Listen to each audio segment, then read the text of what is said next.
The day started like any other, the sun filtering through the blinds, casting stripes of light across the living room floor. But the moment I walked through the door that evening, everything changed. I could hear laughter echoing from the kitchen. A sound that once brought warmth to my heart now sent a chill down my spine. My wife Tina was on the phone, and her giggles felt foreign, almost electric. "Yeah, you're so funny," she said, her voice light and carefree. A pang of jealousy twisted in my gut as I strained to hear the other side of the conversation. I tried to shake it off. Tina had always been sociable, but this felt different. Why did she sound so happy?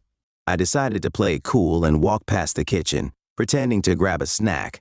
As I did, I caught a glimpse of her face, illuminated by the screen of her phone. The way she blushed, how her eyes sparkled. It was as if I were looking at a stranger. My heart raced as I forced myself to focus on something mundane, anything to distract me from the unsettling feeling brewing inside. As the days turned into weeks, my suspicion grew. Tina was spending more nights at the computer, her laughter now a common sound drifting from the office. I'd catch her hastily closing tabs or putting her phone face down whenever I entered the room. I tried to dismiss it, but the little things began to pile up. Her phone buzzed with incoming messages, always out of my sight, and her late-night work sessions became frequent. One evening, I was lounging on the couch, scrolling through social media, when I caught sight of a notification on her phone lying on the coffee table. My heart raced as I noticed a message from an unknown number. "Can't wait to see you tonight, just us." I froze. My mind raced with questions. Who was this guy? What were they planning? I hesitated, battling with myself. Should I confront her, or should I dig deeper? The fear of the truth gnawed at me, but my curiosity won. The next day, I reached out to my best friend Jake. I shared my suspicions, hoping for reassurance. Instead, he encouraged me to talk to her directly. "You need to know the truth, man. Confront her." But the thought of that terrified me. I decided to watch and wait. Every night I would sit silently as Tina typed away at her laptop, her face illuminated by the blue light, a stark contrast to the warmth we once shared. I noticed the way her fingers danced over the keys, how often she smiled at the screen. Something was happening, something I was not a part of.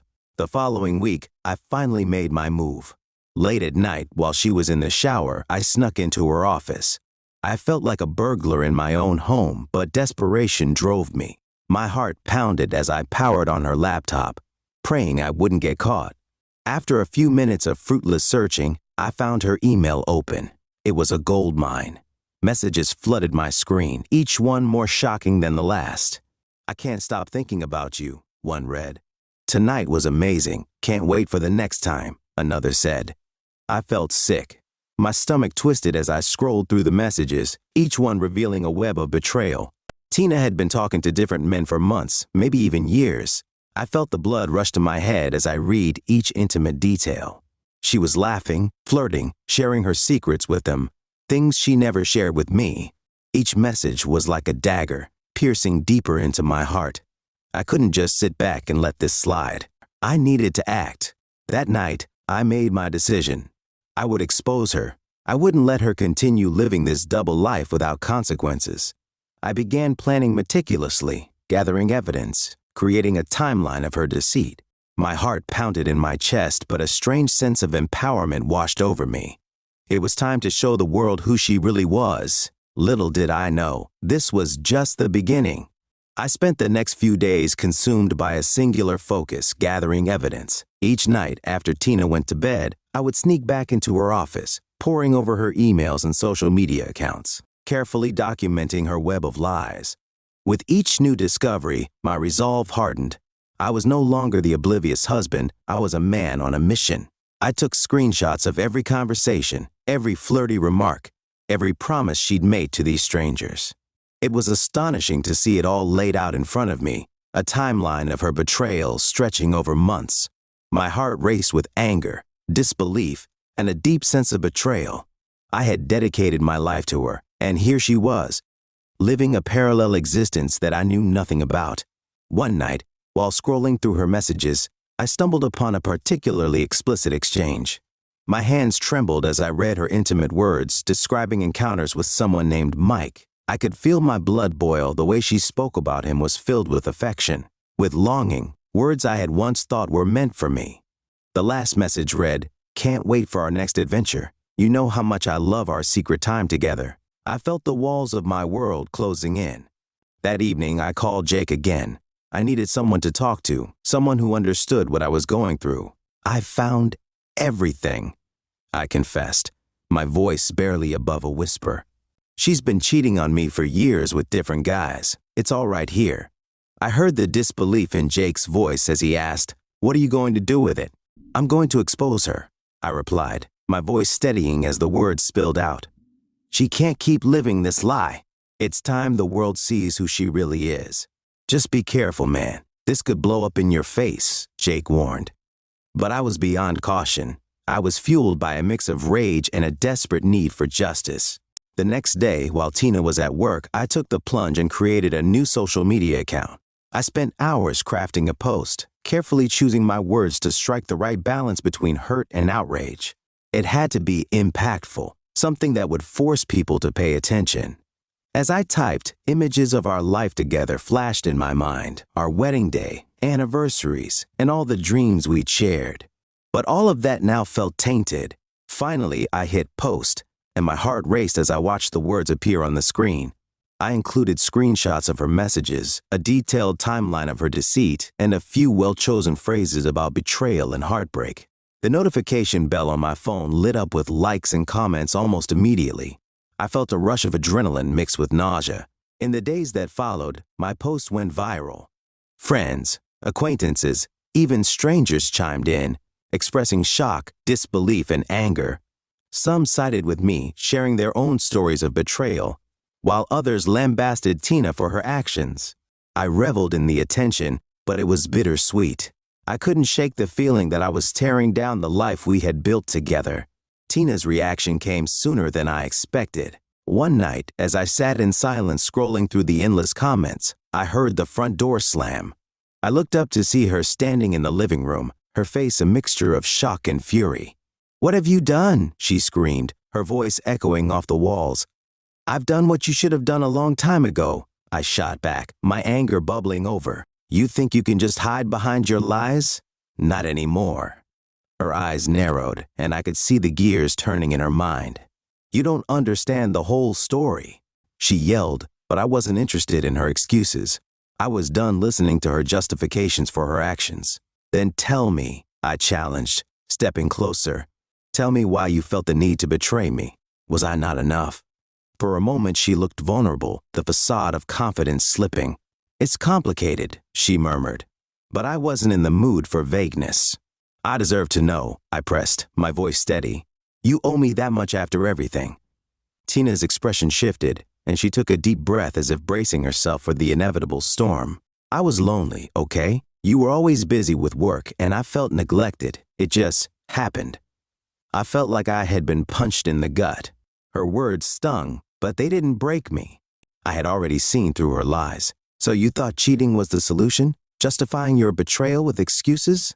As our argument escalated, I saw the facade of our relationship crumbling. Each accusation and defense pushed us further apart, exposing the cracks that had formed over the years. I had hoped for a heartfelt discussion, but all I got was a barrage of hurtful words and half-hearted justifications. Eventually, she stormed out of the room, leaving me alone with my thoughts and the repercussions of my actions. I had lit a match to our life together, and now it was burning down around us. As I sat there contemplating my next move, I realized this was far from over.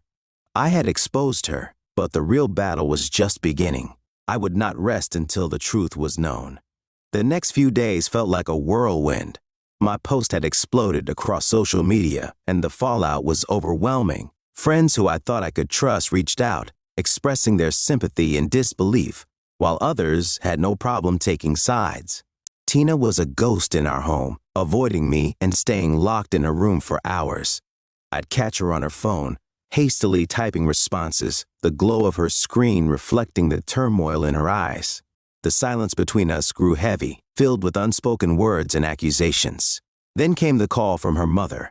"Stephen, what have you done?" she asked, her voice laced with shock and disappointment. You're ruining her life. I felt a surge of anger rise in my chest.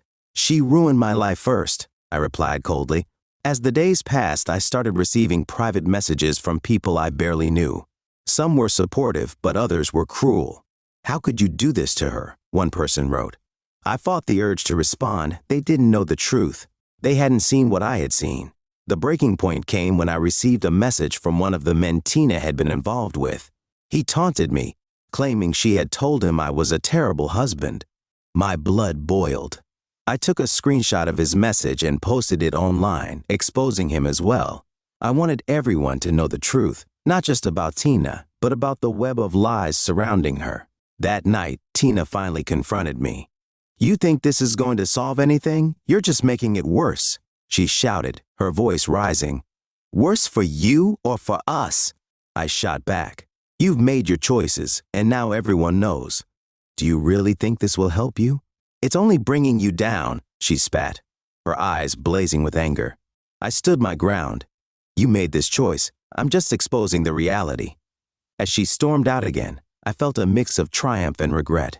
I had unleashed the truth, but at what cost?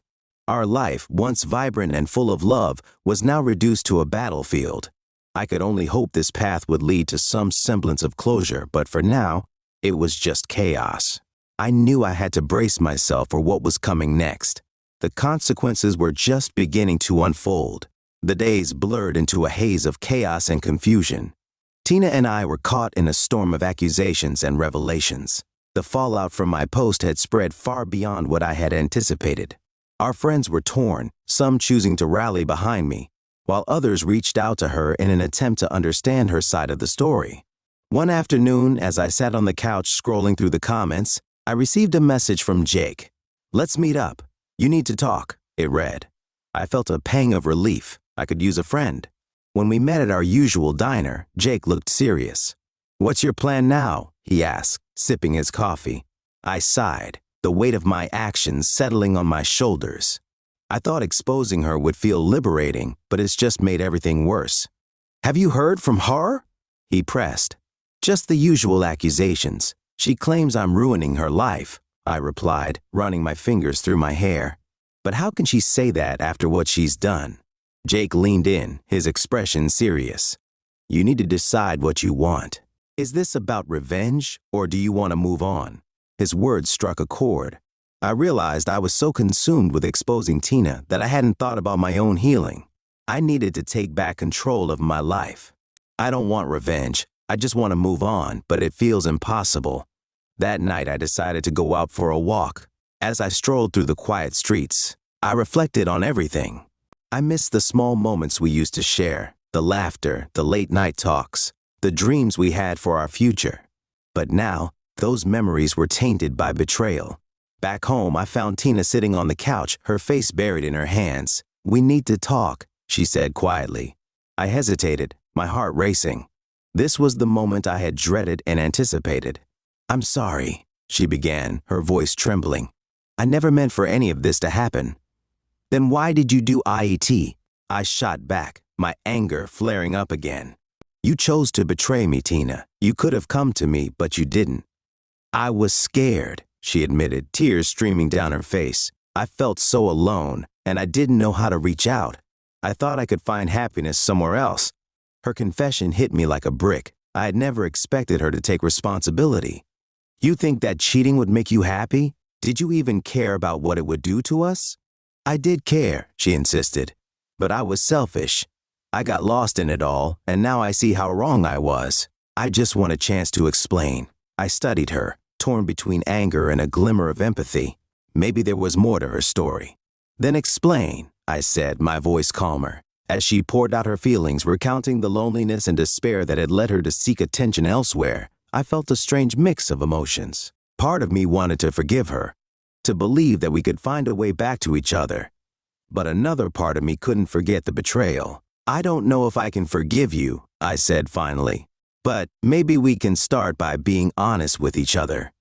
Tina nodded, her eyes filled with hope. I want that. I want to make this right. As we talked late into the night, I realized this was a new beginning, a chance to face the truth together, no matter how painful it might be. It wouldn't be easy, but perhaps in this moment of vulnerability, we could find a way to heal. But deep down, I knew the road ahead would be long and complicated. Trust was a fragile thing, and we had a long way to go before we could rebuild what was broken. As the days turned into weeks, Tina and I tried to navigate the aftermath of our confrontation. We began to communicate more openly, but the weight of her betrayal still loomed over us. I found it hard to shake the feeling of distrust, despite her efforts to make amends. One evening, as I sat on the couch, I received a message from one of her former lovers. "I didn't know she was still with you. I thought you guys were done," he wrote. My heart raced, and a fresh wave of anger washed over me. Did she still have contact with these men? I confronted Tina, my voice shaking with a mix of hurt and anger. "Did you tell him we were separated? Are you still talking to him?" She looked taken aback. "No, I haven't spoken to anyone from that time since we had our talk. I swear." "Then why is he messaging me?" I pressed, the tension between us palpable. "I don't know," she replied, frustration creeping into her voice. "Maybe he thought it was okay to reach out. I can block him if it will help." But her words did little to soothe my growing anxiety. I needed to know the truth. "I can't keep doing this, Tina. I need reassurance that this is over, that you're done with them for good." Tina nodded, tears welling in her eyes. "I will do whatever it takes to prove to you that I'm committed to us. Just give me a chance." Despite my anger, I sensed her sincerity. "Okay, but this is your last chance. I can't keep living like this." We agreed to set boundaries, and she promised to cut all ties with her past. I watched her closely, hoping to see the genuine effort she claimed she would make. But deep down, I knew I was still walking a tightrope, balancing between hope and fear. Trust would take time to rebuild, and I wondered if we could ever fully recover from the damage done. With each passing day, I tried to put the pieces of our relationship back together. Tina made a concerted effort to reassure me. She cut off all contact with her past lovers and was open about her phone and social media accounts, even leaving them out in the open for me to see. I appreciated her attempts, but the shadows of her betrayal still haunted me. Despite her efforts, I found myself increasingly distracted by nagging doubts. I would see her smiling at her phone and feel the familiar surge of jealousy. What if she was still hiding something? The thought of it made my stomach churn. One evening, I decided to take a break from the tension and suggested we go out for dinner. "Let's try to have a normal night," I said, attempting to lighten the mood. Tina agreed eagerly, and for a moment, it felt like we were slipping back into our old routine. At the restaurant, we exchanged laughs and stories, and I found myself momentarily forgetting the turmoil we had been through. But then I spotted a familiar face at a nearby table, one of the guys she had been involved with. My heart dropped. "Steven, are you okay?" Tina asked, noticing my sudden change in demeanor. I forced a smile, but my mind was racing. Should I say something? Would it bring up old wounds? "I'm fine," I lied, but I could feel the tension rising in my chest. As the night went on, I tried to focus on our conversation, but the unease lingered. "I need to use the restroom," I finally said, hoping to escape the table for a moment. As I walked by the other table, I overheard them laughing, and my anger flared. When I returned, I noticed Tina was deep in conversation with someone at the table. My stomach dropped again. It was him. "What's going on?" I asked, my voice laced with irritation. She turned to me, confusion on her face. "He just said hi. We were in the same group for a project a while back." "Yeah? I bet he has some stories to tell," I shot back, unable to keep the bitterness from my tone. Tina's eyes narrowed. "You're being unreasonable. I'm trying to move on, and you're still holding on to the past." The tension escalated, and I could feel the eyes of other diners on us. "I'm just asking for some respect," I replied, my voice low. "I don't want to be reminded of what you did." "Neither do I," she exclaimed, her voice rising. "But you can't expect me to cut everyone out of my life because of a mistake I made." I felt my heart racing, torn between my anger and the desire to let go. Maybe she was right. I was being unreasonable. But could I truly move on while still faced with reminders of her past? We left the restaurant in silence, the tension hanging heavily between us. That night, I lay awake, grappling with my emotions. The dilemma was clear. Could I learn to trust her again, or was this an uphill battle I was destined to lose? I wanted to believe in our second chance, but the ghost of betrayal lingered. making it hard to envision a future free from doubt and pain. A few days after our disastrous dinner, I still felt unsettled. Despite Tina's efforts to reassure me, I couldn't shake the feeling that something was off. One evening, while she was taking a shower, I noticed her phone buzzing on the kitchen counter. My heart raced, torn between the urge to respect her privacy and the gnawing suspicion that something was still hidden from me. I grabbed the phone, hesitating for just a moment before deciding to look. I opened her messages, my hands trembling as I scrolled through the threads. Most were benign, friends, work messages, but then I saw it, a new message from Mike, the man whose name had stung me the most. "Can't stop thinking about you. Let's catch up soon?" My heart dropped. Anger surged through me as I quickly read the rest of the conversation. Tina had responded, "I miss our talks. Maybe we can meet?" It felt like I had been punched in the gut. My hand shook as I set the phone back down just as I heard the water turn off. I needed to stay calm, but my mind raced. How could she do this after everything we had been through? When Tina came into the kitchen, her hair wet and skin glistening, I couldn't hide my anger. "We need to talk," I said, my voice cold. "About what?" she asked, an innocent look crossing her face. "About this," I shouted, holding up her phone. "You're still talking to Mike?" Her expression shifted instantly. "Stephen, it's not what you think. I swear, I didn't mean to." "Didn't mean to what?" "To keep lying to me?" I interrupted. "You promised me you were done with him. I thought I could handle it. I just wanted closure. It was a mistake to message him," she pleaded, desperation in her voice. I stepped back, feeling my heart shatter all over again. "Closure? After everything? You should have come to me if you felt that way. This isn't closure. This is betrayal all over again." Tina's eyes filled with tears. I was confused. I thought reaching out could help me move on, but I see now how wrong I was. "I didn't want to hurt you again." "Then why didn't you just tell me?" I asked, my voice dropping to a whisper. "Why keep this from me?" "I was scared," she exclaimed, frustration spilling over. "Scared of losing you, scared of my own feelings. I thought I could control it, but I can't." For a moment, we stood in silence, the weight of her confession hanging in the air. My mind raced. Was it possible she really was confused, or was she just trying to cover her tracks? "I can't keep doing this," I finally said, the heartbreak evident in my voice. "Every time I think we're making progress, you pull me back into this cycle of lies. I need to know if you're committed to us, or if you're still holding on to your past." Tina nodded, her shoulders shaking with sobs. "I'm committed. I want to be with you, but I need time to figure things out. I'll stop talking to him, I promise. Just please don't give up on me." I wanted to believe her. Part of me ached for her to succeed, to make things right.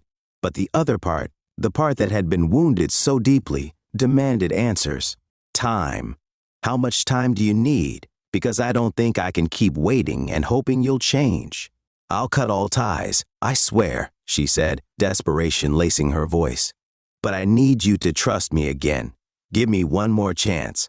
I took a deep breath, the choice weighing heavily on me. Could I really give her another chance? I didn't know, but for her sake, I felt compelled to try. "Okay," I said finally, my voice firm. "But this is it, Tina. If you go back to him, if you hide anything else from me, I won't be able to forgive you. This is our last chance." She nodded, relief flooding her face as she reached for my hand. "Thank you," she whispered. But deep down, I knew the path ahead was fraught with uncertainty.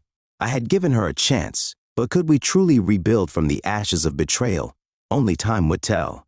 After our intense conversation, things felt tense but hopeful. Tina seemed genuinely committed to rebuilding our relationship. We spent the next few days working on our communication, setting clearer boundaries, and trying to connect in ways we hadn't in a long time. One Friday evening, I decided to surprise her with a date night. I reserved a table at her favorite restaurant and even bought a bouquet of her favorite flowers. It felt good to focus on the positives for a change, to remind us both of the love we once shared. When she saw the flowers, her face lit up. "Oh, Stephen, you didn't have to do this." "I wanted to," I replied, smiling.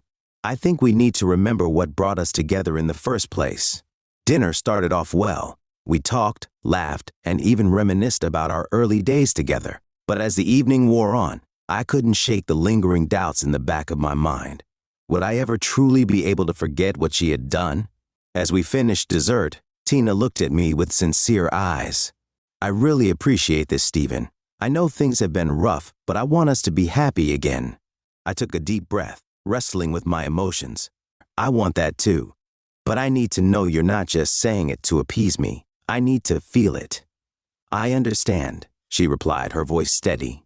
I'm working on it, but it's hard for me too. After dinner, we decided to take a walk along the waterfront, the moonlight casting a serene glow over the water. As we strolled, I felt a flicker of hope. Maybe we could find our way back to each other. But just as we rounded a corner, we bumped into Mike. He was walking with a group of friends, laughter spilling from their lips. My heart sank. "Hey, Tina," he called, spotting us. "Didn't expect to see you here." The air grew thick with tension. Tina froze, and I could feel the heat radiating off her skin. Hey, Mike," she said, trying to maintain her composure. I stood rigid, scanning his expression. Did he know about our recent struggles? I felt a surge of protectiveness rise within me. "Still hanging out with this guy?" he joked, eyeing me with a cocky grin. "Thought you'd be over him by now." Tina shot me a glance, her eyes pleading for me to remain calm. "We're good," she replied, her voice firm. "Thanks for asking, though." I felt the tension build as Mike continued to smirk, his friends snickering behind him. "Well, good luck with that," he said dismissively, before walking away. Once they were out of earshot, I turned to Tina. "What was that about? Are you still in contact with him?" "No, I swear I haven't spoken to him since that night," she exclaimed, frustration evident in her voice. "Then why does he act like he knows you're still together?" I shot back, my patience wearing thin. "Maybe he's just trying to get a rise out of us," she replied, her expression softening. "I know it's hard, but I'm trying my best here." I took a deep breath, attempting to rein in my anger. "I want to believe you, Tina, but I can't ignore the fact that he's still in our lives. I need to know you're really committed to us." She stepped closer, her eyes locking onto mine. "I am committed, but we can't control everyone else's actions. I can only control what I do. You have to trust me." As we walked away from the waterfront, I realized this was a turning point. I had to decide whether I was willing to trust her again, to allow her to prove herself. In that moment, I knew I had a choice to make. I could let my fears dictate my actions, or I could take a leap of faith and hope for the best. As we made our way home, I felt a spark of determination. I wanted to move forward, to let go of the past. But it would take time. And I knew I needed to be vigilant, not just for my own sake, but for the future of our relationship. The following weeks were a whirlwind of emotions. Tina and I tried to establish a new normal, navigating our daily lives while grappling with the remnants of betrayal. We engaged in deep conversations, explored new activities together, and even started attending couples counseling. I wanted to believe we could heal, but the shadow of doubt was still there, lurking in the corners of my mind. One Saturday afternoon, we decided to spend the day hiking in the nearby hills. The sun was bright and the air was fresh, a welcome escape from our routine. As we climbed the trail, I felt the tension between us begin to ease. "This is nice," Tina said, glancing back at me with a smile.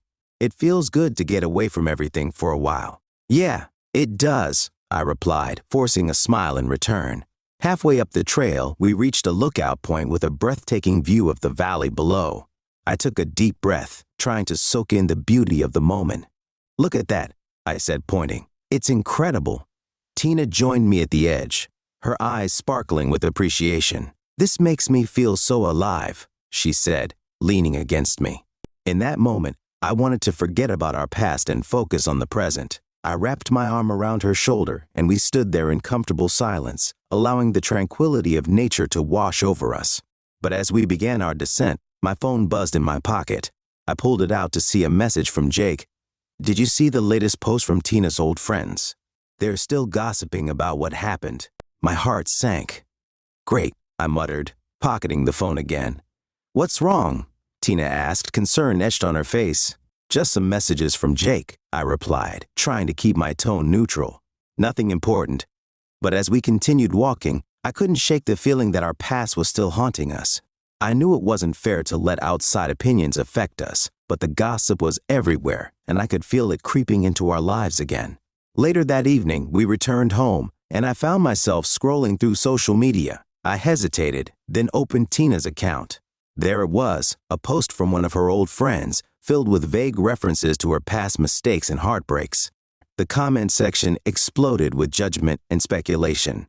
I slammed my phone down, anger boiling inside me. "This is ridiculous," I shouted, startling Tina, who was sitting on the couch. "What happened?" she asked, her voice trembling slightly. "Your friends are still talking about you and me. Can't they just let it go?" I replied, frustration lacing my words. Tina's expression shifted. "I thought we agreed to focus on us, not what others think." "Yeah, but it's hard when I see these posts reminding me of everything," I shot back, feeling the anger rise again. "I can't control what they say, Stephen. I'm trying to move on."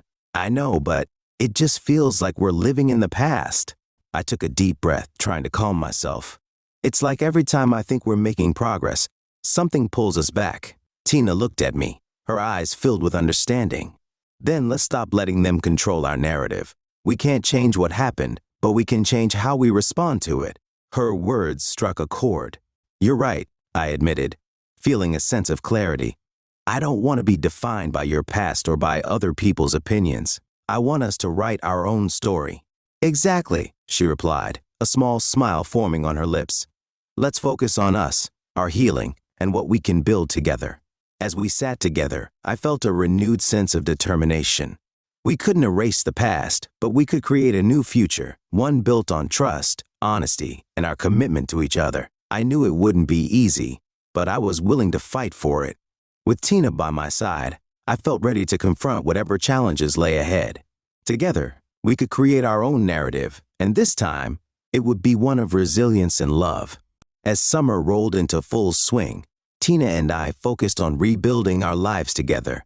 We took small steps toward restoring trust, and each day brought new challenges.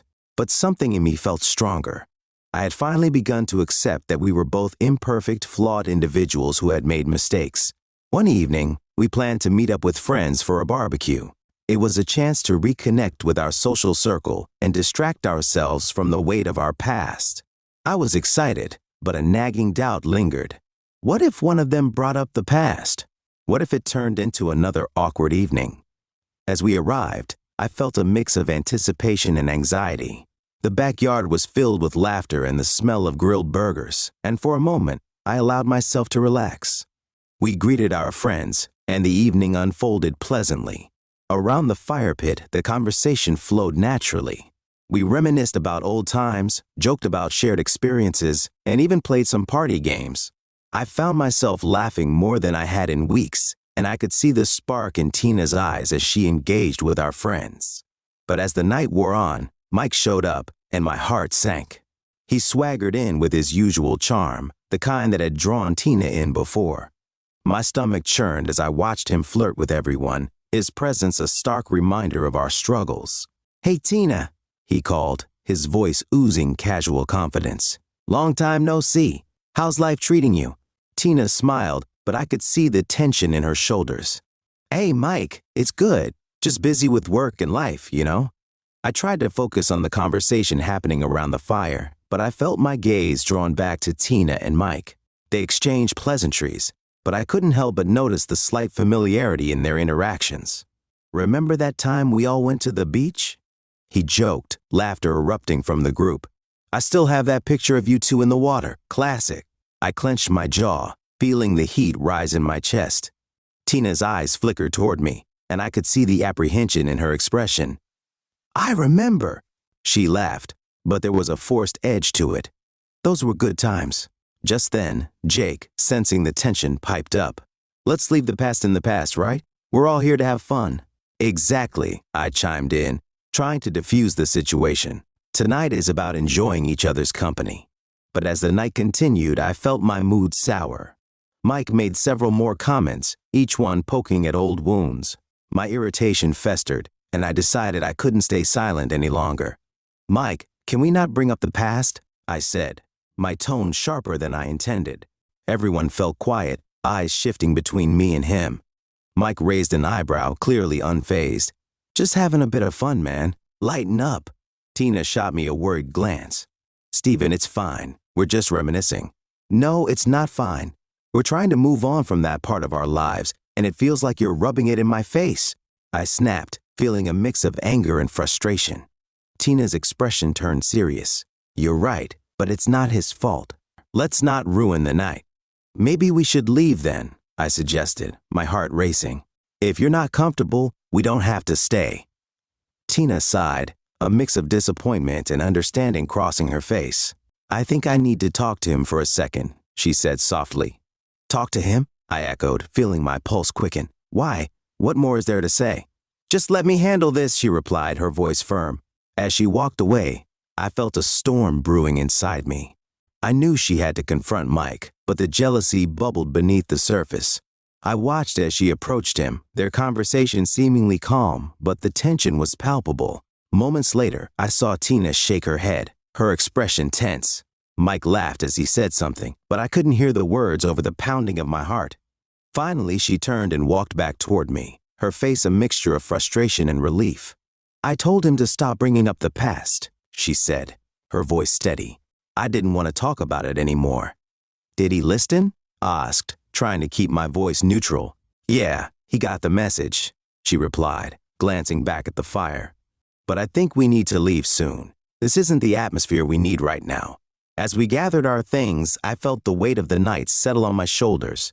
It was a test I hadn't anticipated, and I realized that no matter how hard we tried to move on, the past would always find a way to rear its head. On the drive home, I was quiet, grappling with my emotions. Tina reached for my hand, squeezing it gently. Are you okay? I will be, I replied, but I wasn't sure if I meant it. That night, I realized that rebuilding trust meant facing uncomfortable situations, and I had to learn to trust Tina, not just in her words, but in her actions. It wouldn't be easy, but as long as we were willing to face these challenges together, there was still hope for our future. After the barbecue debacle, things felt like they were at a crossroads. Tina and I had faced a significant test, and while we had come out together, I couldn't shake the feeling of unease. It was clear that our journey to rebuild trust was going to be fraught with bumps along the way. A few days later, I received a text from Jake asking me to meet him for coffee. I was hesitant, but figured I could use the support. He'd always been a sounding board for my frustrations, so I agreed. As I sat across from him at the coffee shop, I unloaded all my pent-up feelings. I just don't know how to handle all this, man. Every time I think we're making progress, something happens that pulls me right back into doubt. Jake nodded, his expression serious. It's understandable, Stephen. Trust isn't rebuilt overnight, but you need to decide what you really want. Are you willing to keep fighting for this, or is it time to move on? Those words struck a nerve. I had been asking myself that question for weeks, but hearing it out loud made it feel more real. I want to fight for it. I really do, but I can't do this forever. I need to know if she's all in or if she's still holding on to the past. Have you talked to her about it? He asked, leaning in slightly. Not directly, I admitted, running a hand through my hair. I think we're both scared to bring it up. Then maybe you need to lay it all out on the table, he suggested. An ultimatum could be what you both need to clear the air. I mulled over his advice as I finished my coffee. The idea of laying down an ultimatum felt drastic, but deep down I knew I had to get serious about what I needed from Tina. If she was still in touch with her past, it might be time to reevaluate our relationship. That evening, as we sat on the couch watching TV, I decided to broach the subject. Tina, can we talk about something serious? Sure, she said, her tone shifting as she turned to face me. What's on your mind? I took a deep breath, gathering my thoughts. I've been thinking a lot about our situation, about everything that's happened. Her expression softened, and she nodded, encouraging me to continue. I feel like we're stuck in this cycle, I said, my voice steady but my heart racing. I want to believe we can move forward, but I need to know you're fully committed to us. I can't keep going on like this if you're still connected to your past in any way. Tina frowned, clearly understanding the weight of my words. What do you mean by that? I mean, I need you to cut all ties with Mike and anyone else from that time. I don't want any reminders of what happened between you two, I replied, searching her eyes for understanding. She looked taken aback, but I pressed on. I don't want to live in a state of constant uncertainty. It's too painful. I need to know that you've chosen me and that there's no going back. Tina's silence felt like a heavy weight hanging in the air. Finally, she spoke, her voice shaky. I understand where you're coming from, but an ultimatum feels harsh. It's not that simple. I can't just erase my past. I'm not asking you to erase it, I said firmly. But I need to feel secure in our relationship. If you can't do that, then I don't know how we can move forward. She looked away, processing my words. I could see the conflict in her eyes, and for a moment, I felt a flicker of doubt. Was I being unreasonable? I don't want to lose you, she finally said, her voice barely above a whisper. But I also don't want to feel like I'm being forced into a corner. I need time to process this. I felt a pang of frustration. You've had time, Tina. We've been at this for months. If you can't commit fully, then maybe we need to reconsider what we're doing. Her eyes widened, and I could see the hurt in them. Are you saying you want to break up? I'm saying I need to know where we stand, I replied, my voice softening. I love you, but I can't keep pretending everything's fine when it's not.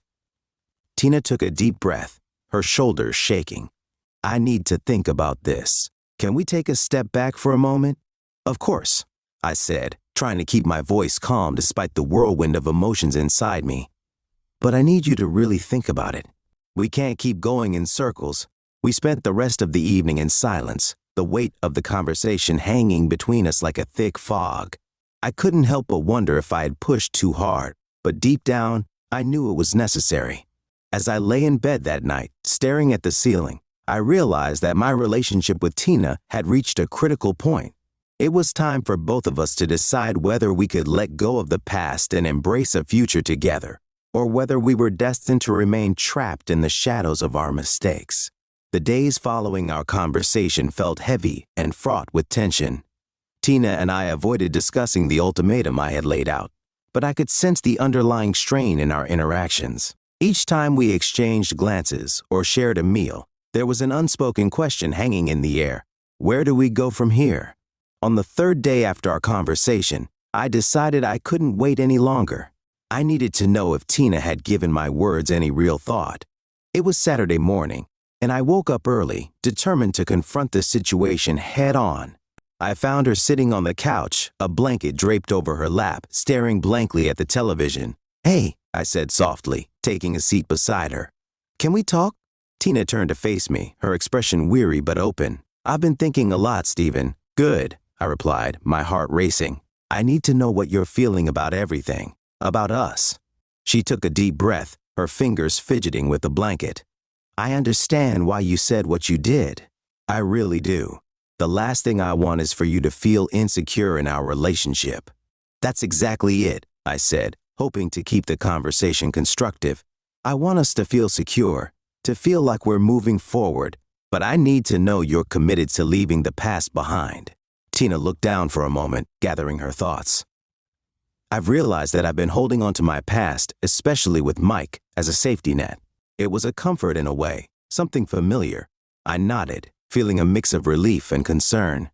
And do you still want to keep that comfort? No, she said firmly, her gaze meeting mine. I don't. I want to focus on us. But it's not easy for me to just cut ties. It feels like I'm losing a part of my life. I get that, I replied, trying to empathize. But what's more important, holding on to that past or building a future with me? She hesitated, and in that silence, I felt the weight of her indecision. I want to build a future with you, she finally admitted, her voice steady but uncertain. But it's going to take time. Time is fine, but I need to know that you're serious, I said. Can you promise me that you'll cut off contact with Mike? I don't want him to be part of our lives anymore. Tina's expression shifted, and I could see the conflict in her eyes. I haven't spoken to him since the barbecue, I promise. But I also can't just erase every memory. Those moments were significant to me. I'm not asking you to forget, I said, feeling frustration creeping in again. I'm asking you to prioritize our relationship over your memories of him. She sighed deeply, as if the weight of the world rested on her shoulders. I'm trying, Stephen. I really am. I just need to feel like you're in this with me, too. Can you understand that? I felt a pang of guilt wash over me. I do, but I can't shake the fear that you might still be tempted to reach out. I need your reassurance. Tina looked me in the eye, and I could see the determination behind her gaze. I promise, no more contact. But can we agree that we'll talk about our feelings? If something comes up, let's address it instead of letting it fester. I considered her words carefully. Okay, I can agree to that. But I need you to be honest with me about everything. Always, she replied, her voice firm. I want to make this work. As we sat in silence, the tension between us started to dissolve, replaced by a tentative sense of hope. I could feel a shift in the air, and for the first time in weeks, I felt a flicker of optimism. We spent the rest of the day reconnecting, sharing small moments that reminded me why I had fallen in love with her in the first place. We cooked together, laughed at old memories, and even took a long walk in the park. It felt good to share those moments again. But as the sun began to set, I couldn't shake the feeling that we were still walking a tightrope. I knew the real test was yet to come. That evening after dinner, Tina received a text. She looked at her phone, and the smile on her face faded. "It's Mike," she said, her voice barely above a whisper. My heart raced as I waited for her to read it. "What does it say?" "It's just asking how I've been," she replied, her eyes wide. "He wants to catch up." The air felt thick with tension, and I could feel my heart pounding in my chest. "Are you going to respond?" "I don't know," she said, her voice shaky. "I need to think." "Think about what?" I asked, frustration bubbling to the surface. "You just promised me." "I know what I said," she interrupted, her eyes flashing. "But this isn't easy. I don't want to hurt you, but I also don't want to ignore someone who was once important to me." I felt my anger boiling over. "Important? He hurt you. He's the reason we're in this mess." "I know, but it's complicated," she shouted back, tears welling in her eyes. I took a deep breath, trying to rein in my emotions. "Tina, I can't go through this again. I need you to choose me, right now." She stared at me, her expression a mix of hurt and confusion. "I can't just choose. I need to figure out what I want too." My heart sank, realizing that we were at yet another impasse. "Then I guess we're back at square one," I said, my voice low and defeated. As she turned away, I could feel the distance growing between us once more. I knew this was a crucial moment, a reckoning for both of us. I could either stand my ground and demand she sever ties with her past, or I could take a step back and allow her the space to decide. But would I be able to handle the consequences if she chose to keep that door open? The air felt electric after Tina received Mike's message. I could sense the tension simmering just beneath the surface, a precarious balance between hope and despair. I needed her to understand how crucial this moment was for us. But I also knew she needed space to process her feelings. For the next few days, the atmosphere in our home was strained. We exchanged small talk, but the weight of the unspoken loomed large. I couldn't shake the feeling that her indecision was pulling us apart. Finally, on Wednesday evening, I decided I couldn't wait any longer. "Tina, can we talk?" I said, my voice steady but urgent. She nodded, looking more tired than usual. We sat across from each other at the kitchen table, the remnants of dinner untouched between us. "I've been thinking about Mike's text," she said, her voice barely above a whisper. I didn't respond. I don't want to go back to that life. Relief flooded through me, but I had to remain calm. "So what does that mean for you, for us?" Tina looked me straight in the eyes, and for a moment I saw the clarity I had been waiting for. "I want to choose us, Stephen, but I need to let go of the past completely. Not just for me, but for us." "Then that's what we need to do," I said, my heart racing. "No more contact with Mike. It has to be all or nothing." She nodded, her expression earnest. "I'll send him a message tonight telling him I can't talk anymore." As she spoke, I could see the weight of the decision lifting off her shoulders.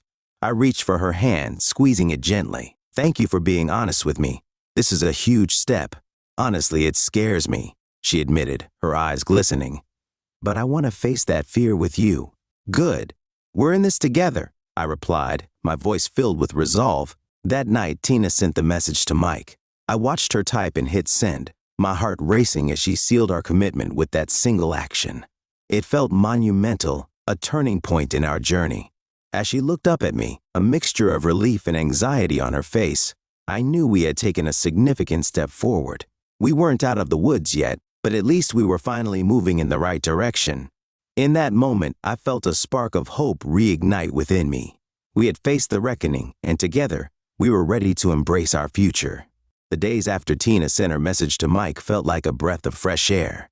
The tension that had hung over us for weeks began to lift, replaced by a tentative sense of hope. We spent more time together, engaging in simple activities that reminded us of the love we once shared. We cooked dinner, watched movies, and even took long walks in the park. It felt good to reconnect. But as the week wore on, I couldn't shake the feeling that there was still something lurking beneath the surface. I wanted to believe that Tina had fully committed to moving on, but the nagging uncertainty remained. On Friday night, as we settled onto the couch to watch a movie, I noticed Tina scrolling through her phone. She seemed distracted, her brow furrowed in concentration. "Everything okay?" I asked, my curiosity piqued. "Yeah, just checking social media," she replied quickly, but I could tell something was off. "Mind if I take a look?" I asked, half joking, trying to lighten the mood. Tina hesitated, then handed me her phone, a flicker of uncertainty in her eyes. I scrolled through her notifications, and as I did, my heart dropped. A message popped up from Mike, an unsolicited response to her earlier message. "Mike, hey, I miss our chats. We had some good times. Let's catch up?" The air felt thick as I read the words.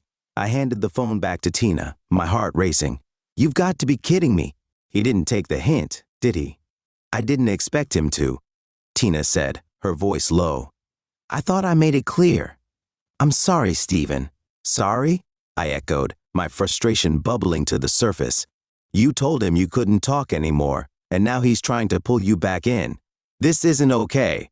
Tina sighed, running a hand through her hair.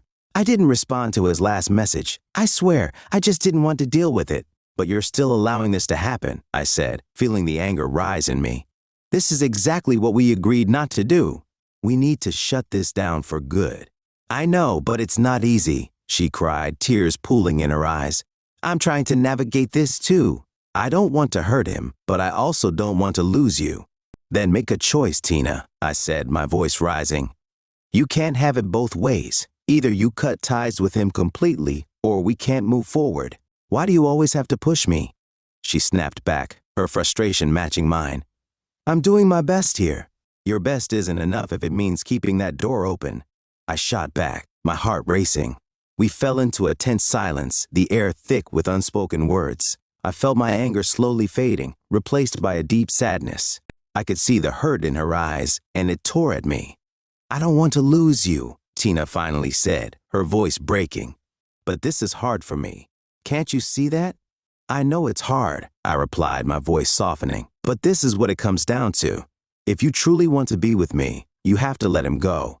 Completely." Tina wiped her tears, looking defeated. "I'll respond to him. I promise. I just need a little time to figure out what to say." "Okay," I said, trying to rein in my anger. "But I need you to be clear with him. No mixed messages this time." As she nodded, I felt a flicker of hope. Maybe this was the push she needed to finally put her past behind her. But as the evening wore on, the weight of our conversation settled in. I could feel the uncertainty creeping back into our relationship, and I knew we weren't out of the woods yet. That night, I lay in bed staring at the ceiling, wrestling with my thoughts. I wanted to believe in our future together, but the fear of her slipping back into her old habits haunted me. The fallout from this would be significant, and I couldn't shake the feeling that it was just the beginning of a long road ahead. I hoped she would make the right choice, but I also knew that the real test was yet to come. Would she truly sever ties with Mike, or would we find ourselves caught in the same cycle of pain and uncertainty? After our heated exchange, things felt tense, but also strangely hopeful. Tina seemed determined to reach a resolution with Mike, and I could sense a shift in her demeanor. She was more focused, more present, as if the weight of her past was finally starting to lift. The following day, I found her sitting at the kitchen table, her laptop open in front of her. I approached cautiously. "What are you working on?" "Just some emails," she replied, glancing up with a slight smile. "But I'm also drafting a response to Mike. I think it's time to put this to bed." I felt a surge of pride. "That's great. Want to share what you're planning to say?" "Sure," she said, her voice steady. "I want to be clear that I'm moving on and that I wish him well, but I can't keep any lines of communication open." As she read her draft aloud, I could hear the conviction in her words. Mike, I appreciate our past, but I'm in a new place now, and it's important for me to focus on my future. I hope you can understand that I need to cut off all contact. I wish you all the best. That sounds perfect, I said, feeling a wave of relief wash over me. It's direct and respectful. Tina looked at me, her eyes brightening. I just want to do this right, you know. I don't want any lingering connections to haunt us. You're doing it right, I assured her. Just hit send when you're ready. After a moment of contemplation, she took a deep breath and typed the final words. Her finger hovered over the send button, and for a heartbeat, I felt a surge of anxiety. Are you ready? I asked, my voice low. Yeah, she said, a flicker of determination in her eyes. It's time. With a decisive click, she sent the message. I watched as the tension seemed to evaporate from her shoulders and a small smile crept onto her face. I did it, she said, her voice barely above a whisper. It's done. I pulled her into a hug, feeling a rush of relief and happiness. I'm proud of you, Tina. This is a huge step for both of us. As we embraced, I felt a sense of clarity wash over me. We were finally turning the page on this chapter of our lives. In the days that followed, the atmosphere in our home shifted dramatically. We spent time rebuilding our connection, tackling projects around the house, and enjoying quiet moments together. I could feel the walls that had formed between us begin to crumble, replaced by a renewed sense of intimacy. One evening, as we prepared dinner together, Tina turned to me with a thoughtful expression. You know, I feel lighter now that I've closed that door. It's like I can finally breathe. I smiled, feeling the warmth of her words. I'm glad to hear that. It's a big change. Tina reached for my hand, squeezing it gently. I want you to know that I'm committed to making this work. I don't want to lose what we have. I don't want to lose you either, I replied, feeling a surge of gratitude. We've come so far, and I truly believe we can keep moving forward. That night, as we lay in bed, I felt a sense of peace enveloping us. We talked about our dreams for the future, our plans, and the little things that made us happy. It felt like we were rediscovering each other in a way we hadn't in a long time. Just as I began to drift off to sleep, Tina turned to me, her eyes sparkling. Thank you for being patient with me, Stephen. I know I've made mistakes, but I'm ready to build something new with you. Her words wrapped around me like a warm blanket, and I felt a wave of affection for her. We're in this together, Tina, always. As I closed my eyes, I knew we still had challenges ahead, but I also felt a renewed sense of hope. We had faced the darkness and come out stronger. Together, we were ready to embrace whatever came next. Just when I thought we were moving forward, a sudden twist caught us off guard. It was a typical Tuesday evening, and Tina and I were cozied up on the couch, binge-watching our favorite show. The atmosphere was relaxed, filled with laughter and easy conversation, a stark contrast to the tension we had lived through just weeks before. Suddenly, Tina's phone buzzed on the coffee table, pulling her attention away from the screen. I noticed her expression shift, curiosity mixed with a hint of apprehension. Who is it? I asked, trying to keep my voice casual. It's Mike, she said, her brow furrowing as she glanced at the message. He just replied to my email. My stomach dropped. I had hoped that her cutting off contact would end all communication. What does he say? Tina hesitated, then read aloud. I understand you need space, but I just want you to know that I'm here if you ever want to talk. I miss our friendship. I felt a surge of irritation rise within me. This is exactly what we were trying to avoid. He's not respecting your decision. I know, she replied, her voice steady but concerned. But I don't want to react too harshly. I just sent him that email, and it's still fresh. Fresh or not, you made your choice, I said, frustration bubbling to the surface. You need to be firm with him. You can't let him think he has any claim over you. Tina sighed, running a hand through her hair. You're right, but I don't want to hurt him either. I mean, we had a good friendship before everything went wrong. I felt my irritation fade slightly. I get that, but this is about us now. You can't keep holding on to that friendship if it jeopardizes our relationship. She looked down at her phone, contemplating her next move. What should I say? Just be clear. Tell him you appreciate his understanding but that you're moving on and that friendship isn't possible right now. Tina nodded slowly, taking a deep breath. Okay, I can do that. She typed her response carefully, her brow furrowed in concentration. Thanks for understanding, Mike. I really need to focus on my relationship right now. I wish you the best, but I can't continue our friendship." As she hit send, I felt a mix of relief and anxiety. "There, you did it. It's out there now." Tina turned to me, her expression a mix of uncertainty and determination. "I hope this is really the end of it." "Me too," I said, trying to mask my own worries. "You've made the right choice for US." That night, I could sense a lingering tension in the air. We climbed into bed, and while I felt grateful for the steps Tina had taken, I also couldn't shake the feeling that Mike wouldn't just let this go. The next morning, I awoke to the sound of Tina's phone buzzing repeatedly on the nightstand. I glanced over, and my heart sank as I saw the name flash across the screen. "Mike," I murmured, my heart racing. Tina stirred beside me, her eyes still heavy with sleep. "What time is it?" "Early," I said, reaching for her phone. "It looks like he's texting again." "Just ignore it," she mumbled, pulling the covers over her head. But curiosity got the better of me. I swiped the screen to unlock it and opened the messaging app. Mike had sent several messages in quick succession. "Mike, are you really going to throw away our friendship just like that?" "Mike, I thought we meant more to each other." "Mike, I can't believe you just shut me out." "Mike, this isn't like you, T. We had some good times. Don't you remember?" I felt a rush of anger. This was exactly what I had feared, his unwillingness to accept her decision. I turned to Tina, who was peeking out from under the covers. "He's still messaging you," I said, my voice strained. She sat up, rubbing her eyes. "What? What's he saying?"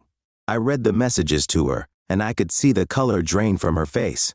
"He's trying to manipulate you, Tina. He's playing on your feelings for him." Tina took a deep breath, her expression conflicted. "I don't want to hurt him, but this feels like a lot." "It is a lot, but you need to be clear that your decision is final," I urged. "He can't keep contacting you like this. It's not fair to either of us." Tina looked torn, and I could see the battle within her. "I don't want to deal with this right now," she said softly. "Can't we just ignore him? Do you really think that will make it go away?" I countered. "Ignoring him will only give him the impression that he can keep reaching out whenever he wants." She paused, biting her lip. "I know you're right. I just don't want to create more conflict." "Then let's address it now. You can't avoid it forever," I said firmly. With a resigned sigh, she nodded. "Okay, I'll respond." Tina took a moment to compose herself, typing a message that conveyed her feelings clearly. After what felt like an eternity, she finally hit send. "Tina, Mike, I understand you're hurt, but I need you to respect my decision. I'm moving on, and I wish you the best. Please don't contact me again." As she set her phone down, I felt a wave of relief wash over me. "You did it. Now let's hope he takes it seriously." Tina looked exhausted, but there was also a hint of resolve in her expression. I hope so too. As we both lay back down, I could sense that this would be a pivotal moment for us. We had faced the storm together, and now we just had to wait and see if Mike would finally respect Tina's boundaries. But deep down, I knew this wasn't over yet. The unexpected message had shifted the dynamics once more, and I braced myself for whatever fallout might follow. The days that followed Tina's firm message to Mike felt like a fragile truce. I hoped that his silence meant he finally understood her decision, but I couldn't shake the nagging worry that he would respond again. Tina seemed more at ease, but I could tell she was still processing everything. She threw herself into her work and our shared activities, but every time her phone buzzed, I held my breath. One afternoon, as we were sitting in the living room, Tina's phone chimed again. I glanced at her, heart racing. "It's Mike," she said, her expression shifting to apprehension. "Don't open it," I urged. "Let's just ignore him." "I can't," she replied, determination returning to her voice. "I need to see what he says." She picked up the phone and read the message aloud. "I'm sorry if I upset you. I just wanted to talk. You can't pretend we didn't have something special." My frustration boiled over. This is exactly what we were trying to avoid. He's still trying to manipulate you. Tina looked torn, but I could see her resolve hardening. "I know. I need to respond again, but I can't keep doing this." "Just be firm," I said, my voice steady. "You've made your choice. Stick to it." After a moment's hesitation, she typed out a reply. "We did have something, but it's over. Please respect my decision and don't contact me again." She hit send and I felt a sense of relief wash over me. "You did it. Now we wait." That night we went to bed feeling a mix of hope and anxiety. I wrapped my arms around her, thankful for the progress we had made, but aware of the roads still ahead. The next morning, I awoke to a peaceful home. But as I brewed coffee, I couldn't shake the feeling that Mike's next move was just around the corner. Tina joined me in the kitchen, her hair tousled and her eyes still heavy with sleep. "Do you think he'll take the hint?" she asked, pouring herself a cup of coffee. "I hope so," I replied cautiously. "But we need to prepare for the possibility that he won't." As we sipped our coffee in silence, I felt a mix of hope and dread. We were on the verge of something new, but the specter of the past still loomed large. I just hoped we could find our way through it together.